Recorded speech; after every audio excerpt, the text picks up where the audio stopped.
इस deep dive में आपका स्वागत है। आज हमारे सामने ना कुछ स्वास्थ्य स्थितियों पर नोट्स हैं। जी। वहम या अवसाद मतलब डिप्रेशन, फिर श्वेत प्रदर और सियाटिका। हाँ, और दिलचस्प बात यह है कि इन सब में जो सुझाव हैं उनमें डाइट और लाइफस्टाइल इन पर काफी फोकस दिखता है। बिल्कुल। तो चलिए देखते हैं इन सोर्सेज में क्या खास है। अवसाद से शुरू करते हैं। हाँ, जरूर। तो डिप्रेशन के लिए स्रोत यहाँ खाने पीने में काफी बदलाव की बात करते हैं। जैसे रसाहार मतलब जूस वगैरह, फिर फल, ताजी सब्जियां, अंकुरित अनाज। अच्छा। और कहते हैं कि मिर्च, मसाले, तली भुनी चीजें, चीनी, मैदा, ये सब भारी चीजें अवॉइड करनी है। हाँ, ये तो आम तौर पर भी सलाह दी जाती है सेहत के लिए। सही। और भिगोई हुए बादाम और हफ्ते में एक दिन फास्टिंग का भी जिक्र है। हाँ, और सिर्फ खान पान ही नहीं, मतलब लाइफस्टाइल पर भी ध्यान देने को कहा गया है। जैसे सुबह खुली हवा में टहलना, गहरी सांस लेना और नेगेटिव सोच से बचकर पॉजिटिव रहना। अच्छा। यहाँ तक कि ठहाके मारकर हंसने की भी सलाह है। और एक बात और, स्रोत ये भी मानते हैं कि शायद मनोवैज्ञानिक मदद की जरूरत पड़े। हाँ, ये महत्वपूर्ण है। और आलोचना न करने की सलाह भी है। मतलब ये तन और मन के जुड़ाव पर जोर देता है ना? बिल्कुल, ये एक होलिस्टिक अप्रोच लगता है। और फिर कुछ खास प्रोडक्ट्स का भी जिक्र है, जैसे health kit, wheat gold tablets, night power tablets. साथ ही गाजर, आंवले, अनार का जूस। स्रोत ये तो नहीं बताते कि ये टैबलेट्स ठीक कैसे काम करती हैं, पर सुझावों में हैं। हाँ, वो क्लैरिटी तो नहीं है पर मेंशन्ड है। अच्छा, अब आते हैं श्वेत प्रदर पर।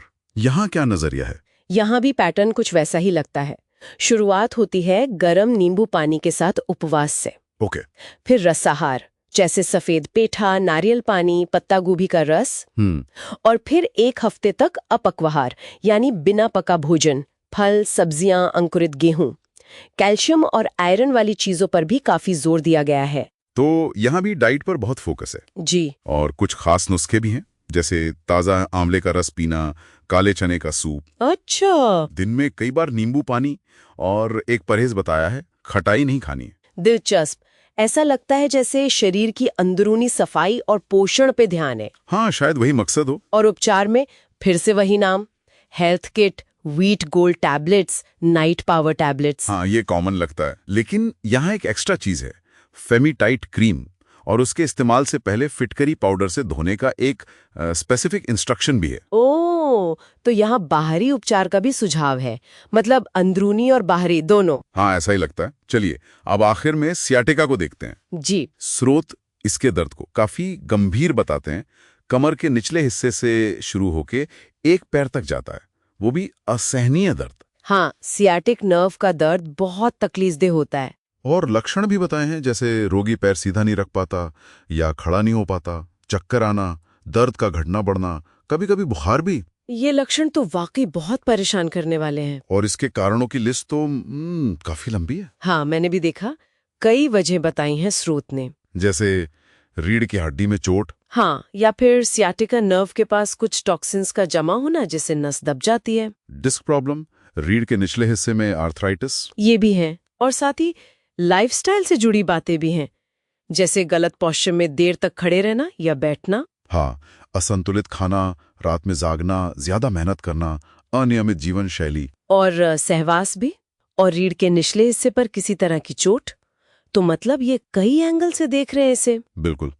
अच्छा, उपचार के लिए क्या सुझाव हैं? फिर से हेल्थ किट का नाम है, साथ में पेन अवे टैबलेट्स और लसन टैबलेट्स दिन में 2 बार। ओके। टैबलेट्स के अलावा मालिश का सुझाव है, पेन अवे तेल में एलो जेल मिलाकर हल्की मालिश करने को कहा गया है। और दर्द कम करने के लिए हेल्दी ऑयल का इस्तेमाल। तो यहाँ दर्द निवारण पर खास फोकस है। सही है। तो इन सब स्रोतों को देखकर क्या समझ आता है? एक पैटर्न तो साफ दिख रहा है। हाँ, मतलब अवसाद हो, श्वेत पदर या सियाटिका, तीनों के लिए स्रोत डाइट, लाइफस्टाइल और कुछ खास प्रोडक्ट्स, इन्हीं पर बार बार जोर दे रहे हैं। यहाँ ये बात दिलचस्प है कि इन अलग अलग दिखने वाली समस्याओं के लिए समाधान का ढांचा एक जैसा बताया जा रहा है। मतलब खानपान सुधारो, जीवन शैली बदलो और कुछ सप्लीमेंट्स लो। हाँ, ये सोचने वाली बात है कि स्रोत इन चीजों को आपस में कैसे जुड़ा हुआ मानते हैं अलग अलग कंडीशंस के लिए। बिल्कुल, ये सवाल तो उठता ही है। और जाते जाते सोचने के लिए एक आखिरी बात छोड़ जाते हैं। हाँ। सियाटिका के कारणों में जैसे खानपान, लाइफस्टाइल और नसों या टिश्यूज की हेल्थ के बीच कनेक्शन बताया गया है। जी। क्या उसे समझना, जैसा कि इन स्रोतों में सुझाया गया है, हमें सिर्फ इन बीमारियों से परे सेहत को संभालने का एक ज्यादा बड़ा नजरिया दे सकता है?